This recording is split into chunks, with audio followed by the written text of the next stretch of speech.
Donald ট্রাম্পের প্রশাসনের নতুন শুল্ক সিদ্ধান্তে বাংলাদেশের রপ্তানি খাত আবারও বড় ধাক্কা খেতে যাচ্ছে। ১ আগস্ট থেকে যুক্তরাষ্ট্রের রপ্তানিকৃত বাংলাদেশি পণ্যের ওপর ৩৫% শুল্ক কার্যকর হবে, এমনটাই জানিয়েছেন ট্রাম্প নিজেই ট্রুথ সোশ্যালে প্রকাশিত চিঠিতে। বাণিজ্য উপদেষ্টা ড ইউনুসের উদ্দেশ্যে লেখা ওই চিঠিতে ট্রাম্প অভিযোগ করেন, বাংলাদেশের ট্যারিফ ও নন ট্যারিফ নীতিমালায় দীর্ঘমেয়াদী বাণিজ্য ঘাটতির মূল কারণ। এই ঘোষণা এমন এক সময় এলো যখন বাংলাদেশি প্রতিনিধি দল শুল্ক নিয়ে আলোচনায় যুক্তরাষ্ট্রে অবস্থান করছে। তবে ট্রাম্পের বার্তাটি ছিল এক ধরনের চাপ তৈরির কৌশল, যেখানে তিনি উল্লেখ করেছেন বাংলাদেশি কোম্পানিগুলো যদি আমেরিকায় উৎপাদন শুরু করে তাহলে শুল্ক মাফ পাওয়া যাবে।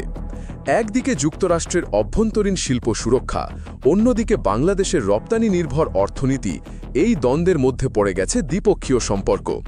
পাল্টা শুল্ক আরোপের সম্ভাবনাও তৈরি হয়েছে, যা দ্বিপাক্ষিক বাণিজ্যে অনিশ্চয়তা তৈরি করতে পারে।